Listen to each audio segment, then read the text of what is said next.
स्वागत है आप सबका हमारे YouTube channel freedom effect study में। आज हम लोग पढ़ेंगे प्रश्नावली 3.7 चौरोले रैखिक युग्म। चौथा सवाल पढ़ते हैं हम लोग, है क्या। ठीक है, बोला हमारा कि एक कक्षा में विद्यार्थियों की पंक्तियों में खड़े होना है। यदि एक पंक्ति में 3 विद्यार्थी अधिक होते तो एक पंक्ति कम हो जाती है। यदि एक पंक्ति में 3 विद्यार्थी कम होते तो 2 पंक्ति अधिक हो जाती। तो बोल रहा है कक्षा में विद्यार्थियों की संख्या ज्ञात करनी है। तो हम लोग मान लेंगे कि माना कक्षा में विद्यार्थियों की संख्या बराबर x। तो मान लेते हैं पहला हम लोग माना कक्षा में विद्यार्थियों की संख्या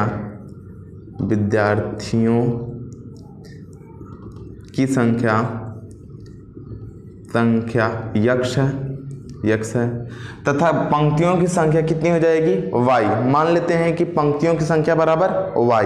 तो हम लोग मान लेंगे कि पंक्तियों की संख्या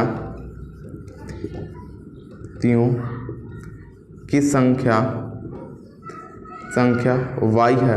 ठीक है, पंक्तियों की संख्या क्या हो जाएगी हमारी y हो जाएगी।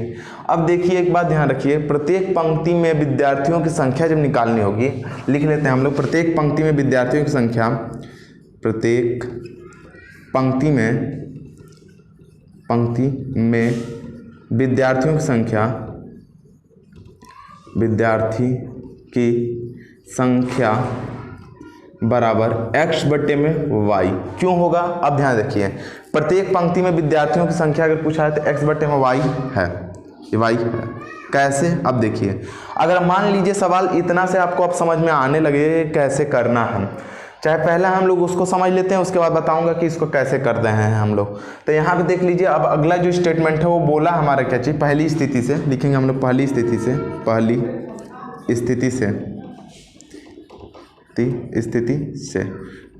से क्या बोला हमारा, उसको देखिए। बोला हमारा क्या चीज़ कि अगर पंक्ति में 3 विद्यार्थी अधिक होते हैं, पंक्ति हमारी ये थी x बट्टे में y, तो x बट्टे में y। अगर पंक्ति में 3 विद्यार्थी अधिक होते हैं, मतलब प्लस का 3 करते हैं, तो क्या हो जाता है कि पंक्ति एक कम हो जाती है। मतलब पंक्ति हम लोग y माने थे तो उसमें से एक कम हो जाती है, और कुल विद्यार्थियों की संख्या कितनी थी, x थी, तो x हो जाएगी। इस तरीके से हो गया हमारा। अब ये गुणा क्यों किए हैं, इन दोनों के बीच में गुणा है, ठीक है, और इक्वल में x है। ये बात समझने के लिए थोड़ा सा यहाँ पे समझ लीजिएगा, फिर बता देता हूँ। मान लीजिए कि कुल विद्यार्थियों की संख्या हमारी 24 थी। मान लेंगे कुल विद्यार्थियों की संख्या हमारी कितनी थी, 24। ठीक है, अब पंक्तियों की संख्या मान लेते हैं हम लोग की 4 थी। तो प्रत्येक पंक्ति में विद्यार्थियों की संख्या कितनी हो जाएगी, अगर 4 थी तो प्रत्येक पंक्ति में कितने विद्यार्थी हो जाएंगे, 6। 1 2 3 4 5 6, 1 2 3 4 5 6, 1 2 3 4 5 6, 1 2 3 4 5 6। अब देखिए यहाँ पे विद्यार्थियों की संख्या कितनी है, 24। मतलब कि 1 2 3 4 है और सब में 6 हैं, तो 6 में 4 को गुणा करेंगे कितना हो जाएगा, 24 से गुणा किए हम लोग। अब समझ में आ गया।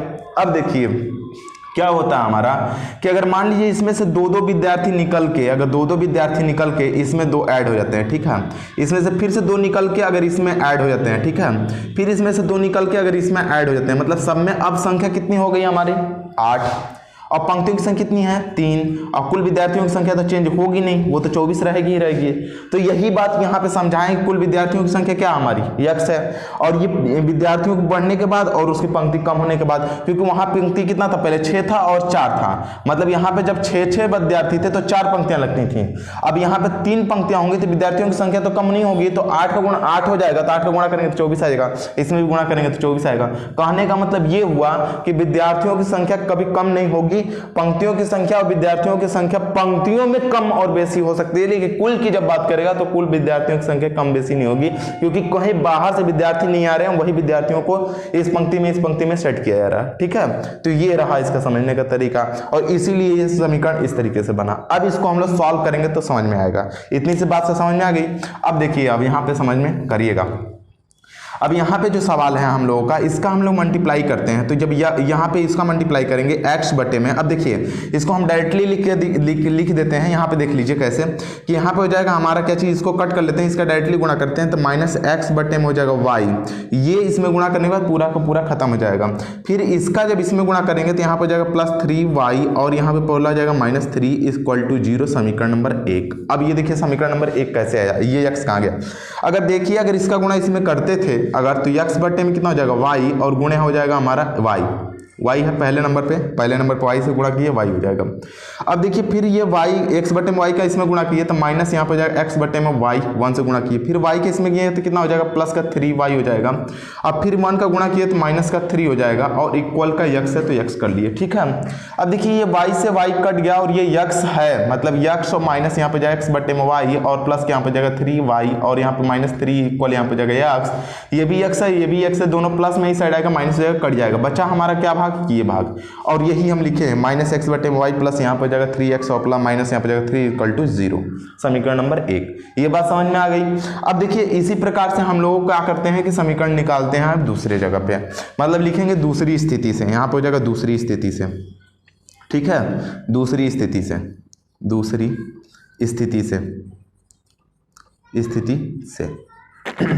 दूसरी स्थिति में बोल रहा हमारा क्या चीज कि इस बार पंक्तियों में 3 विद्यार्थी कम होते हैं, मतलब पहले पंक्तियों में 3 बढ़ रहे थे, अब क्या हो रहे हैं, कम हो रहे हैं, मतलब x माइनस यहाँ पे जगह 3, तो पंक्तियों की संख्या इस बार बढ़ रही है, 2 पंक्तियां हो जा रही हैं, बढ़ रही हैं, मतलब यहाँ पे हो जाएगा y और प्लस यहाँ पे जगह 2 और इक्वल क्या हो जाएगा हमारा x। इस बार भी विद्यार्थी तो सेम रहेंगे ना, जैसे वहाँ 24 हो रहे थे।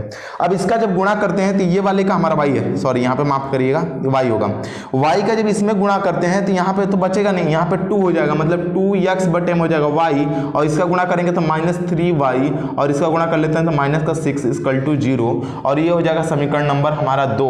और इस समीकरण को हम कैसे बनाएं ये चीज यहाँ पे समझा दे रहा हूँ, इसको समझ लीजिएगा। ये देखिए x है और y है, इसका जब गुणा हम इसमें करेंगे तो यहाँ पे जाएगा इंटू वाई और यहाँ पे हो जाएगा, अब इसका गुणा एक बार 2 में करेंगे तो इंटू और यहाँ पे हो जाएगा प्लस, यहाँ पे प्लस हो जाएगा और यहाँ पे जाएगा 2x और बटे में हो जाएगा y। अब सेम इसका गुणा इसमें करते हैं तो माइनस का यहाँ पे 3y, अब यहाँ पे माइनस में 3 का गुणा करेंगे तो माइनस का 6 और इक्वल टू x है तो x कर लेंगे, ये y से y कट जाएगा, बचेगा हमारा x और प्लस यहाँ पे जाएगा 2x बटे में y माइनस 3y और माइनस 6 इक्वल टू x। ये भी x है ये भी x है, दोनों प्लस प्लस में कट जाएंगे। बचा हमारा क्या चीज, ये वाला भाग, हमने सेम यही लिखा है यहाँ पे। अब समझ में आ गया ये चीज। तो जब यहाँ पे लिख लिया है तो उसके बाद अब हम लोग करते हैं क्या चीज है, आगे दूसरा समीकरण जो बना लिया हम लोग, तो समीकरण 1 और 2 को कंपेयर करेंगे, क्या इक्वल है और क्या इक्वल कराना है, उसके बाद कटाएंगे हम लोग। देखिए यहाँ पे 3y है, यहाँ पे भी 3y है, यहाँ प्लस है यहाँ माइनस है, तो हम लोग क्या लिखेंगे कि समीकरण 1 और 2 से, ठीक ना, यहाँ पे लिखेंगे समीकरण 1 और 2 को जोड़ने पर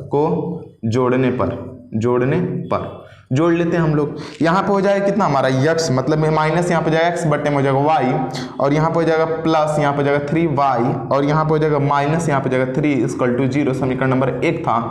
समीकरण नंबर 2 निकल के आया था हमारा 2x बटे में हो जाएगा y और माइनस यहाँ पे जाएगा 3y और यहाँ पे माइनस का 6 है तो माइनस का 6 और इक्वल टू 0। समीकरण नंबर हो जाएगा हमारा 2। यही है हमारा समीकरण 1 और 2।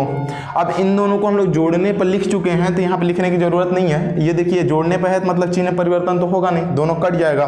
ये बच गया हमारा, ये प्लस है ये माइनस है तो घट के क्या हो जाएगा, 2 है 1 है तो घट के हमारा क्या आ जाएगा, हमारे x बटे में हो जाएगा y और इक्वल टू ये दोनों अगर जोड़ देते हैं तो कितना हो जाएगा, माइनस के यहाँ पर जाएगा 9 इक्वल टू यहाँ पर जाएगा 0। ठीक है, माइनस का 9 इक्वल टू 0। ये भी यहाँ पे इक्वल में नहीं है, माइनस का 9 हो जाएगा।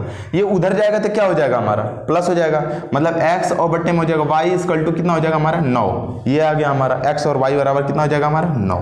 ये x और y बराबर 9 आ गया।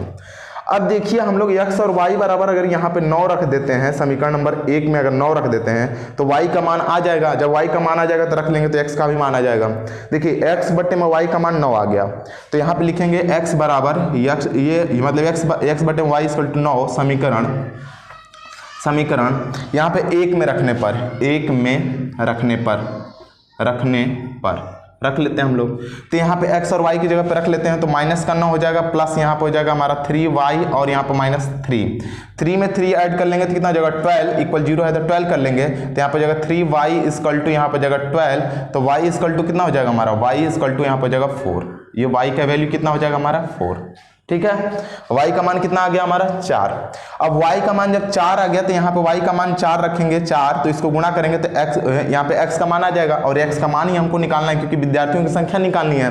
तो यहाँ पे हम लोग लिख देते हैं कि जो x और y है यहाँ पे ये जो मान आया है इसमें हम लोग y का मान रख लेंगे तो ऑटोमेटिकली x का मान निकल जाएगा। तो अब लिखेंगे कि विद्यार्थियों की संख्या बराबर, यहाँ पे लिखिए विद्यार्थी की संख्या बराबर यहाँ पे हो जाएगा x और बट्टे में y इक्वल टू यहाँ पे 9। तो यहाँ पे अब हम लोग मान रख लेते हैं, y का मान रख लेते हैं 4, तो इक्वल टू कितना हो जाएगा x बट्टे में y इक्वल टू यहाँ पे हो जाएगा हमारा 9 और ये 4 था, हम लोग 4 रखेंगे। अब ये तिरे गुना हो जाएगा तो x की वैल्यू कितना आ जाएगी हमारी, x की इक्वल टू कितना हो जाएगा 9 चौके 36, मतलब विद्यार्थियों की संख्या कितनी आ गई हमारी 36, और यही इसमें निकाल के क्या हो जाएगा हमारा 36 आंसर। ठीक है, इस तरीके से इस सवाल को करना था। आप चाहते तो p भी मान लेते थे, p बाई क्यू करके कुछ भी करके निकाल सकते थे। ठीक है, तो इस तरीके से आप करेंगे तो भी आंसर आ जाएगा, उस तरीके से करेंगे तो भी आंसर आपका आ जाएगा, अगर लेकिन सही तरीके से करेंगे तब। ठीक है ना, तो ये हो गया हमारा आंसर। अब चलते हैं हम लोग इसके अगले सवाल पे, 5वें सवाल पे। ठीक है, एक त्रिभुज ABC में C इक्वल टू 3 कोण B और इक्वल टू 2 कोष्टक में कोण A और प्लस कोण B है, तो त्रिभुज के तीनों कोणों का मान ज्ञात कीजिए। अब ये बात ध्यान रखिएगा, त्रिभुज के तीनों कोणों का मान कितना होता है हमारा 180 अंश। मतलब हम लोग कह सकते हैं कि कोण A प्लस कोण B और प्लस कोण C इक्वल टू यहाँ पे C और इक्वल टू कितना हो जाएगा हमारा 180 डिग्री। ठीक है, ये हो जाएगा हमारा समीकरण नंबर 1, जो भी मान लीजिए समीकरण 1 2 कुछ भी मान लीजिए। ये चीज़ तो क्लियर हो गया। अब यहाँ पे जो चीज़ दिया हुआ है ये बात ध्यान रखिएगा कि जब इतना दिया समीकरण 1 दे दिया और हम लोगों को एक चीज़ पता है कि कोण C इक्वल टू यहाँ पे दे दिया हमारा कितना कोण 2 कोण यहाँ पे हो जाएगा हमारा A और प्लस यहाँ पे हो जाएगा कोण B, कोण यहाँ पे हो जाएगा हमारा कितना, यहाँ पे ध्यान से देख लीजिएगा, यहाँ पे हो जाएगा 2 कोष्टक में हो जाएगा कोण A और प्लस यहाँ पे हो जाएगा कोण हमारा B। ये चीज दिया हुआ हमारा, तो हम लोगों को अगर निकालना हो, गुणा है उधर एक क्या हो जाएगा भाग, मतलब कोण यहाँ पे हो जाएगा हमारा A और प्लस यहाँ पे हो जाएगा कोण B इक्वल यहाँ पे हो जाएगा C, कोण C बाई यहाँ पे हो जाएगा हमारा 2। मतलब A और कोण B की जगह पे हम लोग C बाई 2 रख सकते हैं। ये समीकरण नंबर क्या हो जाएगा हमारा 2। ये बात समझ में आ गया। अब देख लीजिए हम लोग क्या करते हैं कि यहाँ पे a प्लस बी का मान, मतलब a प्लस बी बराबर इतना, समीकरण नंबर कितने में रखने पर 1 में रखने पर, तो हम लिख देंगे कि कोण a प्लस कोण b और इक्वल यहाँ पे हो जाएगा यहाँ पे हो जाएगा c बाई 2 समीकरण 2 मतलब समीकरण 1 में रखने पर रख लेते हैं हम लोग। तो यहाँ पे जब रखते हैं तो कितना हो जाएगा हमारा, देखिए a plus B plus C equal to 180 अंश, मतलब a प्लस बी की जगह पे हम लोग क्या रख सकते हैं c बाई 2, मतलब कोण c बाई 2 प्लस यहाँ पे जो कोण c इक्वल यहाँ पे हो जाएगा 180 अंश। आप समझ में आ गया ये बात। अब देखिए इन दोनों का अगर हर नहीं है तो यहाँ पे 1 ले सकते हैं। जब 1 ले सकते हैं इसका मतलब यहाँ पे कितना हो जाएगा हमारा कोण, अगर करते हैं तो यहाँ पे हो जाएगा 2 और यहाँ पे हो जाएगा कोण यहाँ पे हो जाएगा c प्लस 2 कोण यहाँ पे हो जाएगा हमारा c और इक्वल यहाँ पे हो जाएगा हमारा 180 है तो 180 ही रखेंगे। इन दोनों को जोड़ लेते हैं तो कितना हो जाएगा हमारा 3 कोण यहाँ पे हो जाएगा हमारा c और बाई यहाँ पे हो जाएगा इक्वल है और इक्वल यहाँ पे इन दोनों को मल्टीप्लाई कर लेंगे कितना हो जाएगा हमारा 360, मतलब कोण C इक्वल टू 360 और बाई यहाँ पर हो जाएगा हमारा 3, जब कटा लेते हैं तो कितना हो जाएगा हमारा 120 डिग्री, मतलब कोण C इक्वल टू 120 डिग्री आ गया। अब देखिएगा इतना आ गया हमारा। अब कोण C की वैल्यू 120 डिग्री आ गया तो कोण B का हम लोग को मान निकल सकता है, क्योंकि कोण B का वैल्यू क्या है हमारा, कोण B इक्वल कोण C इक्वल यहाँ पे जगह 3 कोण B दिया है तो यहाँ पे हो जाएगा कोण B इक्वल यहाँ पे हो जाएगा कितना हमारा कोण C बाई यहाँ पे हो जाएगा हमारा 3 इक्वल यहाँ पे हो जाएगा 120, क्योंकि इसका मान है 120 बटे में कितना हो जाएगा हमारा 3 इक्वल टू यहाँ पे हो जाएगा हमारा 40 डिग्री। मतलब कोण B का जो मान आ जाएगा हमारा हो जाएगा हमारा 40 डिग्री। आप समझ आ गया, कोण B का भी मान आ गया, कोण C का भी मान आ गया हमारा। अब कोण A का मान निकालना है तो हम लोग का B और C का जब मान पता है, जब B और C का मान पता है तो A का मान निकल जाएगा। तो यहाँ पे 40 और 120 कितना हो जाएगा हमारा 160, मतलब लिख देंगे हम लोग कि कोण A यहाँ पे लिखेंगे कोण B और कोण C का मान समीकरण 1 में रखने रख लेते हैं हम लोग। यहाँ पे रख लेंगे कोण बी और प्लस कोण सी, मतलब यहाँ पर जगह कोण ए और प्लस कोण बी का मान कितना दिया हमारा, कोण बी का मान दिया हमारा 100, यहाँ पे दिया हमारा 40 तो 40 कर लेंगे, और प्लस कोण बी का सी का मान दिया 120 तो 120 कर लेंगे, और तीनों को जोड़ने पे 180 अंश आएगा तो 180 अंश कर लेंगे। इन दोनों को जोड़ लेते हैं तो कितना हो जाएगा 160, 160 उधर जाके घट जाएगा, मतलब यहाँ पर जाएगा कोण ए इक्वल टू 180 माइनस यहाँ पर जाएगा 160 बराबर यहाँ पे कितना हो जाएगा हमारा 20 डिग्री। मतलब कहने का मतलब कोण ए इक्वल टू यहाँ पे हो जाएगा 20 डिग्री, और यही हमारा क्या हो जाएगा आंसर। मतलब कोण ए की जो वैल्यू आएगी 20, कोण बी की वैल्यू 40 और कोण सी की वैल्यू 120। ठीक है, तो ये हो गया हमारा आंसर। अब चलते हैं हम लोग इसके अगले सवाल पे, छठे सवाल पे कि छठा सवाल है क्या। यदि आप लोगों को ये हमारे सवाल अच्छे लगते हो तो प्लीज लाइक करें, शेयर करें और सब्सक्राइब करना तो बिल्कुल ही ना भूलें। अपने दोस्तों मित्रों में जहां पे आप पढ़ते हैं उनके विद्यालयों में जो भी आपके मित्र हैं उन सबको आप शेयर करें। ठीक है, तो चलते हैं हम लोग अब इसके अगले सवाल पे कि अगला सवाल है क्या। समीकरण 5x माइनस वाई और इक्वल टू 5 और यहाँ पर जगह 3x minus Y equal to 3 के ग्राफ खींचकर इन रेखाओं को x अक्ष पे बने त्रिभुज के शीर्षों के निर्देशांक ज्ञात कीजिए। इस प्रकार बने त्रिभुजों के क्षेत्रफल परिकलन कीजिए। ठीक है, तो हम लोगों को करना क्या चीज होगा, पहले लिख लेंगे कि समीकरण, यहाँ पर हो जाएगा समीकरण 5x माइनस यहाँ पर y और इक्वल टू यहाँ पर जगह 5 के लिए, यहाँ पर जाएगा के लिए ग्राफ तालिका। अब देखिए ग्राफ तालिका इसके लिए बनाएंगे तो सबसे पहले हम लोग क्या बना लेते हैं, इस तरीके से कर लेते हैं, और ये यहाँ पे, ठीक है, यहाँ पे थोड़ा सा बढ़ा के इसी में 3 लाइन खींच लेंगे हम लोग। ये हो जाएगा हमारा x अक्ष के लिए, ये हो जाएगा हमारा y अक्ष के लिए, और ये हमारा x और y के लिए, दोनों के लिए हो जाता है। एक हो जाएगा हमारा x, ये होता है हमारा y, और ये होता है हमारा x, और ये हो जाएगा y, दोनों के लिए।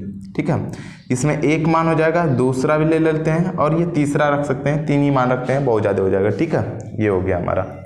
अब मान लीजिए कि यहाँ पे x बराबर अगर 0 रखते हैं, हमने इस सवाल को बता चुका हूँ लेकिन फिर भी बता रहा हूँ। अगर यहाँ पे x बराबर मतलब 5 जो x और माइनस यहाँ पर y इक्वल टू यहाँ पर 5 दिया हुआ है, बारी बारी से इसको लिखेंगे नहीं, आप लोग लिख लीजिएगा, लेकिन इसको बनाएंगे कैसे। अगर x इक्वल टू एक बार 1 रखते हैं तो क्या हो जाएगा, अगर x इक्वल टू 1 रखेंगे तो ये उधर जाके घट जाएगा, तो यहाँ पे 0 हो जाएगा, मतलब y इक्वल टू क्या हो जाएगा हमारा 0, y इक्वल टू क्या हो जाएगा हमारा 0।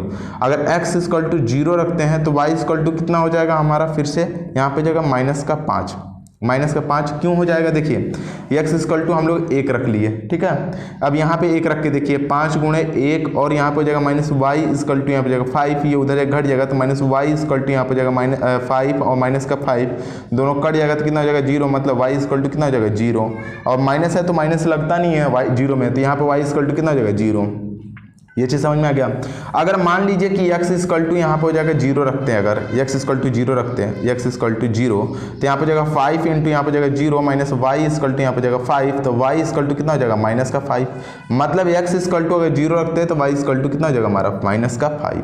ठीक है, अगर मान लीजिए कि हम लोग 2 रखते हैं, x इक्वल टू 2 रखते हैं, अगर x इक्वल टू 2 रख देते हैं तो y इक्वल टू कितना हो जाएगा, यहाँ पर 2 दूना के 2 × 5 = 10 हो जाएगा, 10 में से उधर जाके घट जाएगा तो 5 हो जाएगा, मतलब -y इक्वल टू हो जाएगा -5, लेकिन ये दोनों कट जाएगा, मतलब y इक्वल टू कितना हो जाएगा हमारा 5। कब, जब y बराबर 10 रखे हैं तब, तो ये हो जाएगा 5। ये समझ में आ गया। अब देखिए x इक्वल टू हमारा 1 है और यहाँ पर y इक्वल टू 0, ये इस तरीके से बनेगा। x इक्वल टू 0 है तो y इक्वल टू -5, ये इस तरीके से बनेगा। अब x इक्वल टू 2 है तो y इक्वल टू कितना हो जाएगा हमारा 5, और ये इस तरीके से बनेगा। ठीक है, ये हमारा समीकरण आ गया। अब ग्राफ दूसरे के लिए, अब ग्राफ तो ये चीज समझ में आ गया ग्राफ न बनाने के लिए, अब दूसरा ग्राफ बनाएंगे। समीकरण हो जाएगा हमारा, समीकरण लिखेंगे 3x minus Y equal to 3 के लिए ग्राफ तालिका। ठीक है, ग्राफ तालिका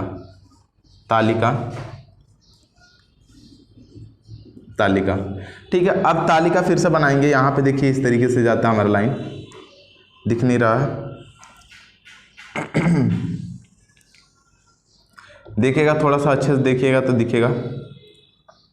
यहाँ पे पहली लाइन हमारा जाएगा, हमारा ये हो जाएगा x के लिए, ये हो जाएगा हमारा y के लिए, और ये नीचे वाला x और y के लिए। पहला हम लोग इस तरीके से एक लाइन 2 और 3 4, ठीक है। अब देख लीजिए इसमें हम लोग लिखेंगे x, ये हो जाता है हमारा y और ये होता है x और ये हो जाएगा y। अब ये जो समीकरण दिया हुआ हो उसको सॉल्व करेंगे। अगर x इक्वल टू हम लोग मान लीजिए 0 रखते हैं तो y इक्वल टू माइनस का क्या हो जाएगा हमारा 3, यहाँ पे हो जाएगा 0 और यहाँ पे हो जाएगा माइनस का 3। ये चीज़ समझ में आ गया हमारा, ठीक है। अब देखिए यहाँ पे थोड़ा सा पेन ले लेता हूँ। यहाँ पे अगर मान लीजिए x इक्वल टू हम लोग अगर 1 रखते हैं, x इक्वल टू अगर मान लीजिए हम लोग 1 रख लेते हैं, 1, x इक्वल टू हम लोग 1 रखते हैं तो y इक्वल टू क्या हो जाएगा हमारा, अगर 1 रखते हैं उधर जाकर क्या हो जाएगा, घट जाएगा, तो y इक्वल टू माइनस का हो जाएगा 2 और ये हो जाएगा 1 और ये हो जाएगा 2, वो भी माइनस का, ठीक है, इस तरीके से, ठीक है। ये समझ में आ गया। अगर मान लीजिए x इक्वल टू अगर हम लोग 2 रखते हैं तो x इक्वल टू अगर 2 रख देते हैं तो यहाँ पर जाएगा 6 और उधर जाकर घट जाएगा तो माइनस का 3 हो जाएगा, माइनस माइनस काट के कितना हो जाएगा 3, मतलब इधर वाला जो मान हो जाएगा वो हो जाएगा हमारा 3, मतलब यहाँ पे रखने पर 2, यहाँ पे हो जाएगा कितना हमारा 3, ठीक है। और यहाँ पे हो जाएगा 2 और यहाँ पे हो जाएगा हमारा 3, इस तरीके से ये आ जाएगा, ठीक है। अब देखिए इसको हम लोग सॉल्व कैसे करते हैं ग्राफ पे, उसको हम लोग बता देते हैं, उसके बाद समझ में आ जाएगा, ठीक है। तो ग्राफ देख लीजिए, यहाँ पे लाइन खींच लेता हूँ मैं ग्राफ के लिए, इस तरीके से एक लाइन खींच लेंगे और माइनस में भी है 2 तक, माइनस में 5 तक, तो माइनस में भी खींचने पड़ेंगे, यहाँ पे ना खींच करके हम लोग इसको बीच में खींचते हैं, थोड़ा सा समझिएगा। इस तरीके से ग्राफ रहेगा, ये हो जाएगा 1, ये हो जाएगा 2, ये हो जाएगा 3, ये हो जाएगा 4, ये हो जाएगा 5, नीचे तक 5 तक आएगा, ऊपर में भी 5, नीचे भी 5 जाएगा यहाँ तक, यहाँ पे जाएगा 1, ये 2, ये 3, ये 4 और ये 5, ठीक है। यहाँ पे भी 1 2 3 4 और 5, 1 2 3 4 और 5 इधर। आप समझ रहे हैं हम 5 ही क्यों ले रहे हैं, क्योंकि कोई भी नंबर 5 से बड़ा नहीं है, इसलिए हम चारों तरफ 5 ले लिए, ठीक है। क्योंकि माइनस में भी 5 है और प्लस में भी 5 है, तो चारों तरफ हम लोग 5 ले लिए। अगर आपको अगर लगता है तो आप इससे भी कम ले सकते हैं, लेकिन उसके लिए सोचना ये पड़ेगा कि x अक्ष में सबसे हाईएस्ट कितना है 2, मतलब ये x अक्ष है, ये x अक्ष है, तो हम लोग सबसे हाईएस्ट 2 ही लेंगे। y अक्ष में सबसे हाईएस्ट कितना, माइनस का 5 और प्लस का 5, मतलब ये वाला लाइन तो 5 और 5 होना चाहिए, ठीक है। इस तरीके से समझ लीजिए। अब यहाँ पे हो जाता है हमारा 0, ये होता है हमारा x अक्ष और ये होता है हमारा x डैश, और ये होता है हमारा y और ये होता है हमारा y डैश, ठीक है, ये हमारा y डैश, ठीक है। इस तरीके से आप लोग समझिएगा बस थोड़ा सा। अब यहाँ पे हो जाएगा हमारा 1, ये 2, ये 3 और ये 4 और ये 5, और यहाँ पे हो जाएगा हमारा 1, माइनस का 2, माइनस का 3, माइनस का 4 और माइनस का 5, माइनस का 1, माइनस का 2, माइनस का 3, माइनस का 4 और माइनस का 5, ठीक है। ये हो जाएगा हमारा प्लस का 1, नीचे में रख लेते हैं, प्लस का 1 हो जाएगा, प्लस का 2 हो जाएगा और प्लस का 3 और प्लस का 4 और प्लस का 5 लेंगे, ठीक है। अभी देखिए, अब बोला हमारा x अक्ष पे कितना हमारा 1, तो x अक्ष पे हमारा 1, वो भी प्लस में, तो इस साइड हो जाएगा 1 यहाँ पे, और y अक्ष पे 0, मतलब ये 0 पे ही रहेगा, कोई दिक्कत नहीं होगा हमारा। फिर x अक्ष पे 0 रखते हैं, मतलब ये 0 एक ही है तो 0 पे ही रखेंगे। y अक्ष पे माइनस का हमारा 5 है, तो y अक्ष पे माइनस का 5 ये यहाँ पे आ जाएगा, ठीक है। अब देख लीजिए x अक्ष पे 2 है, मतलब x अक्ष पे हम लोग 2 रखते हैं, तो y अक्ष पे प्लस का 5 हो जाएगा, मतलब y अक्ष पे प्लस का 5 मतलब ऊपर चला जाएगा यहाँ पे, ठीक है। अब देख लीजिए अगला जब बोलते हैं, अब देखिए जब इसी समीकरण में बनाएंगे तो यहाँ पे जाएगा x अक्ष पे कितना हमारा 0, तो y अक्ष पे माइनस का 3 हो जाएगा, मतलब y अक्ष पे यहाँ पे माइनस का 3 हो जाएगा। अब x अक्ष पे अगर मान लीजिए 1 रखते हैं, x अक्ष पे हम लोग 1 रखते हैं, तो y अक्ष पे माइनस का 2 हो जाएगा, मतलब माइनस का यहाँ पे हो जाएगा 2। अब x अक्ष पे हमारा 2 होता है, x अक्ष पे अगर हम लोग 2 ले लेते हैं यहाँ पे, तो y अक्ष पे कितना हो जाता है हमारा 3 हो जाता है, और ये इस तरीके से हो जाता है। तो जिस तरीके से मिला उसको हम लोग उसी तरीके से क्या कर लेंगे, मिला लेंगे। अब देखिए पहले वाले में हम लोग का था 1 और 0, मतलब 1 गया था और 0 था तो उसको छोड़ देंगे। यहाँ पे 0 और 5 ये भी खत्म है, 2 और 5 है, मतलब 2 और यहाँ पे 5 प्लस का, मतलब ये आगे अगर इसको अगर बढ़ाते हैं, इसको आगे बढ़ाते हैं तो ये यहाँ पे मिलेंगे इस बिंदु पे, ठीक है। इस तरीके से समझ में आ गया ये बात, क्योंकि ये 2 ऊपर जाएगा यहाँ पे और ये 5 इस तरीके से यहाँ पे दोनों को क्रॉस करेगा तो यहीं पे आ जाएगा, और ये हो जाएगा हमारा 2 और ये हो जाएगा हमारा 5। ये चीज समझ में आ गया। यहाँ पे देखिए 0 से है तो 0 है, ठीक है ना, इसको छोड़ देते हैं। यहाँ पे हो जाएगा क्योंकि 0 से होके जाएगा तो 0 तो समझते रहिए। फिर 1 दिया हुआ हमारा, तो 1 हमारा x अक्ष का 1 है, और y पे कितना हो जाएगा -2, तो -2 यहाँ पे आ गया। फिर x पे यहाँ पे देख लीजिए, यहाँ पे 2 है, यहाँ पे 2 प्लस का 2 है तो प्लस का 2, और यहाँ पे हो जाएगा y का -3, मतलब -3 मतलब ये दोनों एक जगह पे टच हों करेंगे और ये इसी बिंदु पे यहाँ पे भी टच कर सकते हैं और यही यहाँ पे टच करेंगे। तो इन बिंदुओं को हम लोग 2 और यहाँ पे जगह 3 इस तरीके से ले सकते हैं। और नीचे की भी बिंदुओं को हम लोग ले सकते हैं, 1 और यहाँ पे दिया हमारा 3, मतलब 1 को आगे की तरफ बढ़ाएंगे और 3 को भी आगे की तरफ अगर बढ़ाते हैं 1 और 3 को, तो एक जगह टच करेगा। और इसको हम लोग सीधे की सीधे इस तरीके से क्या करते हैं, 0 से होते हुए जाके इस तरीके से मिला लेंगे और यही इस तरीके से क्या हो जाएगा, हमारा आंसर हो जाएगा। देखिए इसको इस तरीके से यहाँ पे मैच कर रहा है, ये इस तरीके से मैच कर रहा है, ये यहाँ पे मैच कर देगा 2-1 पर, ठीक है। तो आपका इस तरीके से सवाल मैच करेगा और इसका जो डायग्राम बनेगा वो इसी ढंग का बनेगा, ठीक है। तो ये हो गया हमारा सवाल खत्म। अगर आप लोगों को हमारी वीडियो अच्छी लगती हो तो प्लीज़ लाइक करें, शेयर करें और सब्सक्राइब करना बिल्कुल ना भूलें। धन्यवाद।